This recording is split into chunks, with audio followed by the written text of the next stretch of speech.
सर्व शेतकऱ्यांना दसऱ्याच्या हार्दिक शुभेच्छा। गावाकडे काय ठेवलंय?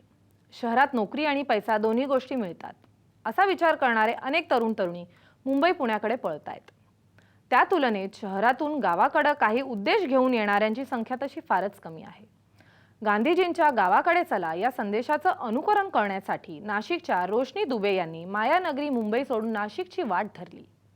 त्यांनी शुद्ध तेल निर्मितीसाठी लाकडी तेल घाण्यांचा व्यवसाय सुरू केलाय।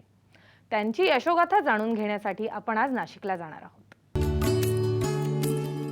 रोशनी दुबे, वय वर्ष 28, मूळची उत्तर भारतातली ही तरुणी आतापर्यंत मुंबईच्या झगमगाटात राहिली आणि वाढली। एका प्रतिष्ठित चॅनेलमध्ये एंटरटेनमेंट रिपोर्टरची नोकरी करत असताना कामानिमित्त एकदा नाशिकला येण्याचा योग आला। त्याचवेळी नाशिकमधील त्र्यंबक रोड इथल्या खादी ग्रामोद्योग केंद्राला भेट दिली। त्यावेळी ग्रामोद्योगाशी संबंधित काही उद्योगाचं प्रशिक्षण त्या ठिकाणी दिलं जातं हे तिनं पाहिलं। त्यात लाकडी घाण्याचं तेल याबद्दल बऱ्याचदा घरातील ज्येष्ठ मंडळींकडून ऐकलं होतं, मात्र ते प्रत्यक्षात पहिल्यांदाच पाहिलं। तसंच ग्रामोद्योगाची गरज आजच्या पिढीला किती आहे हे तिच्या लक्षात आलं। मैं बताना चाहूँगी कि मैं मुंबई से बिलोंग करती हूँ और ये मेरा कोई प्रोफेशन नहीं था जो आज मैंने आप लोगों ने देखा। मैं एज अ प्रोफेशन मैं भी पत्रकार हूँ और काफ़ी सारे चैनल्स में मैंने काम भी किया है एज अ एंटरटेनमेंट रिपोर्टर।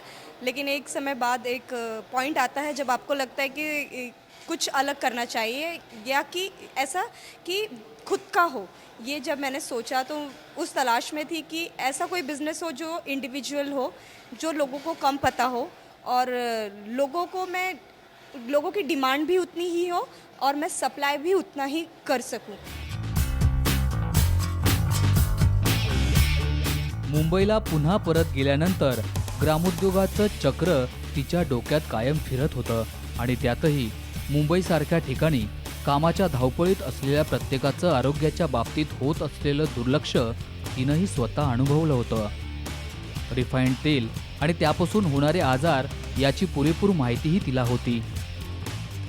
ये भी था कि हेल्थ कॉन्शियस बिजनेस हो, फूड बिजनेस हो, तो ये सब जब दिमाग में ऐसे कई सवाल चल रहे थे, तब एक ऐसे ही वाया मुझे लोगों से पता चला इस तेल घानी के बारे में, जो कि ऑयल है। हम डेली लाइफ में हम इसे यूज़ करते हैं और ये तेल से हेल्दी तो कुछ हो ही नहीं सकता मुझे लगता है। आज की डेट में अगर हम बीमारियों की लिस्ट देखें तो उसमें से सबसे ज़्यादा बीमारी हमारे ऑयल से ही होती है। आप हार्ट की ले लीजिए, स्किन के ले लीजिए, फैट्स। जब हम डॉक्टर को किसी को कंसर्न करते हैं तो पहले ही पूछते हैं कि आपका मतलब अगर हार्ट में दर्द हो रहा है तो लोग पूछते हैं कोलेस्ट्रॉल कितना है, आपका बीपी क्या है। ये सारी चीज़ें इसी से रिलेटेड होती है। तो मुझे लगा कि ये बिज़नेस अच्छा है। बिज़नेस तो अच्छा है, लेकिन इसको किया कैसे जाएगा, इसके बारे में जब मैं धीरे धीरे पूछते पूछते जब करीब आई तो ये कुछ मुझे दिखा। तो लगा कि अरे ये तो हमारी ही हमारे पूर्वज ही ऐसा किया करते थे। हमारे फोरफादर्स कभी इस तरीके से तेल निकाला करते थे। पहले बैल यूज़ हुआ करते थे, बट अब यहाँ पे इलेक्ट्रिसिटी से हो रही है, लेकिन वो भी एक लेवल तक है। मुंबईतली नोकरी करत असताना डोक्यात कायम गाव आणि ग्रामोद्योग घर करून होतं। अखेर निर्णय घेतला, मुंबई सोडायची आणि गावाकडे जायचं।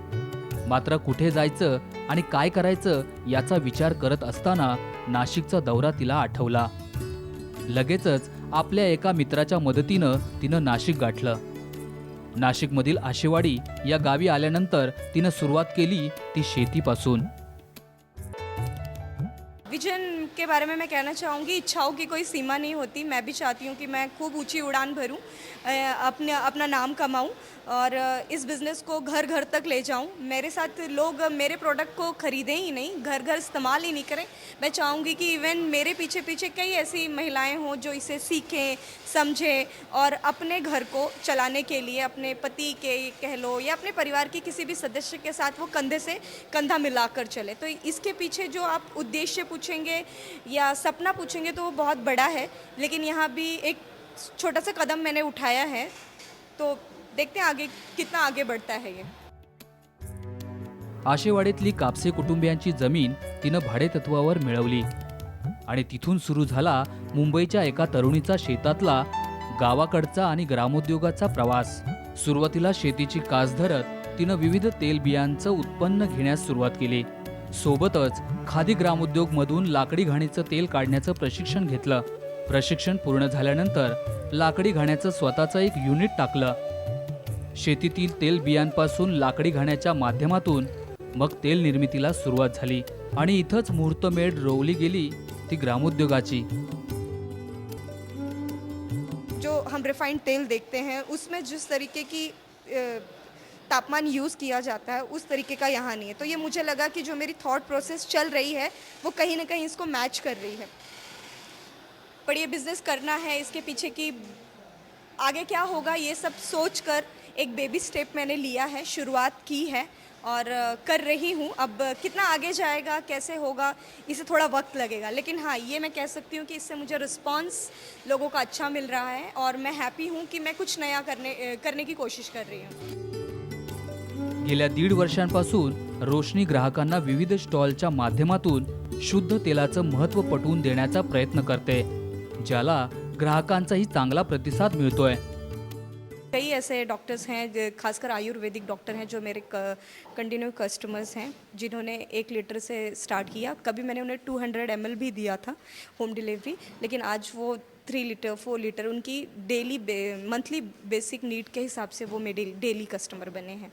मैंने एक कस्टमर से शुरू किया है, मैं ज़्यादा तो नहीं बट हाँ ग्रेजुअली स्लोली मैं अपने जो मेरा विजन है वहाँ मैं पहुँच रही हूँ। It will take time. मैं खुद भी बहुत ज़्यादा भागने में बिलीव नहीं करती, धीरे ही होगा, वक्त लेगा, लेकिन मुझे पता है कि आने वाला समय और मेरा काम अपने आप सबको नजर आएगा। तेल काढल्यानंतर कुठलाही पदार्थ वाया न जाऊ देता उरलेल्या ढेपीपासून हेल्दी कुकीज तयार केले आहेत, ज्या लहान मुलांमध्ये चांगल्या लोकप्रिय ठरत आहेत. आपल्या शेतातील निविष्ठा वापरून ग्रामोद्योगाचा वारसा जपत स्वावलंबी होण्याचा रोशनीचा मार्ग नक्कीच कौतुकास्पद आहे. लाकड़ी घानी जो तेल के बारे में मैंने आपको डिटेल दी, तो तेल निकालना है तो वो डेफिनेटली सीड्स यूज़ करने पड़ेंगे, जिससे जो सीड्स से हम ऑयल निकाल सकते हैं। और उसमें शेंगदाना है, जवस है, मोहरी है, करडई है। तो फ़िलहाल तो मैंने ये सब नहीं लगाया, बट मेरे खेत पे मैंने शेंगदाना लगाया हुआ है, भुईमुंग जिसे कहते हैं, 2 एकड़ लगाया हुआ है। और कोशिश यही है कि ये 2 एकड़ से 4 एकड़ हो, 4 एकड़ से 6 एकड़ हो। और जो भी मेरे मतलब ये शेंगदाने का जो भी ऑयल ये मैं लाकड़ी घानी के द्वारा निकालूं, वो अपनी ही सीड्स के द्वारा निकालूं, जिससे कि मेरी जो प्रॉफिट रेशो कह लो या खर्चा कह लो वो कम हो और मेरी इनकम अच्छी हो और कोई मिडलमैन पैसा ना खाए। और ये जो पूरी आमदनी हो मुझे हो और जो भी लोग लें वो उन्हें मैं लो कॉस्ट में सामान प्रोडक्ट दे सकूं। इसीलिए मैंने मेरे खेत में भिंडी भी लगाई है, जिसे अभी हम थोड़े थोड़े लेवल पे 5 कैरेट, 6 कैरेट, 7 कैरेट इस तरीके से हमारी प्रोग्रेस हो रही है। ग्रामोद्योगाची कास धरत पुढे देशी गायींच्या संवर्धनातून संपूर्ण शेती आणि आपली उत्पादनं ऑर्गॅनिक करण्याचा रोशनीचा मानस आहे. त्याचबरोबर ग्रामीण भागातच जास्तीत जास्त रोजगार निर्मिती करण्यावरही तिचा भर आहे. 2 एकड़ शेंगदाना भुईमुग लगाया है, जिससे मैं तेल अपना शेंगदाने के तेल का मैन्युफैक्चरिंग करूंगी। आने वाले दिनों में मैं चाहूँगी जवस है, मोहरी है, इन सब तेलों की डिमांड बहुत ज़्यादा होती है। और तो मैं चाहूँगी कि आने वाले दिनों में मैं अपने खेत पे वो सब भी बीज लगाऊं, जिससे कि मुझे तेल मिले और मुझे फिर किसी व्यापारी के पास जाकर उसे डबल पैसे देकर उसे मुनाफा देने के बजाय वो सारा मुनाफा मैं और मेरे कस्टमर लेंगे, तो मुझे वो उसकी सबसे ज़्यादा खुशी होगी. एकीकडे मोठ्या प्रमाणात गावाकडून शहराकडे जाणारे लोंढे आणि दुसरीकडे रोशनीने पुन्हा गावाकडे येण्याचा घेतलेला निर्णय आणि त्यातून ग्रामोद्योगाची धरलेली कास अनेक तरुणांसाठी प्रेरणादायी ठरू शकते. अशा पद्धतीनं प्रत्येक गावातील एका जरी तरुणानं किंवा तरुणीनं पुन्हा गावाचा रस्ता पकडला तर आपला देश समृद्ध होण्यापासून कोणीही रोखू शकणार नाही. पीएम का जो सपना है प्रधानमंत्री का, स्वच्छता की ओर जो उन्होंने एक कदम बढ़ाया है और वो चाहते हैं कि भारत का हर नागरिक इस मुहिम में उनका साथ दे और भारत को स्वच्छ बनाए, तो मैं भी स्वच्छता के साथ साथ इस मुहिम में, मैं एक नई मुहिम में उनके साथ जुड़ना चाहूँगी कि अगर इंडिया हेल्दी रहेगा तभी वो आगे बढ़ेगा। उसके बिना कुछ भी, उसके बिना सबको इम्पॉसिबल है। अगर हम हेल्दी रहेंगे तो हमारे विचार अच्छे रहेंगे, हमारा फोकस रहेगा हमारे काम पे। सो स्वच्छता के साथ साथ मैं चाहूँगी कि इंडिया हेल्दी भी बने। जयेश साबळे, साम टीव्ही, नाशिक।